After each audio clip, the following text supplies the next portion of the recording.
ভাই হাসনাত আব্দুল্লার বাসাটা কোন দিকে? এই তো এটা। হাসনাত আব্দুল্লার কাছ থেকে আপনি কি কোনো টাকা পয়সা পাইবেন? না, আমনে কেডা?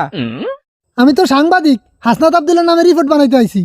কোনো দুর্নীতির খবর টবর থাকলে আমগো কাছে কোন, একবার রিপোর্ট ধরাই দেবো।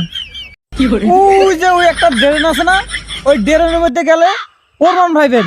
ওই ডেরেনে? হ্যাঁ, আচ্ছা, ওই ডেরেনে কি আছে? ওই ড্রেনের মধ্যে ওয়াশরুম পাইবেন, আর ওয়াশরুমে গেলে হাসনাত আব্দুল্লাহর গু পাইবেন।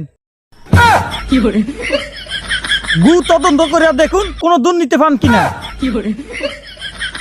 ওই মিয়া, আপনি কি আমার লগে ফাজলামি করেন? হেই মিয়া, আমরা কি ফাইজলামি করতাছি না আমনে করতাছেন? দেশে থেকে লক্ষ লক্ষ টিয়া, কোটি কোটি টিয়া, বাংলাদেশের কোটি কোটি টাকা দুর্নীতি হইতাছে, এগুলোর খবর রাখেন না?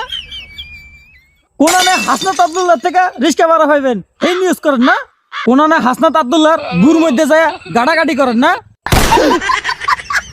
এই তো দোষের মধ্যে পুরা গেলেন।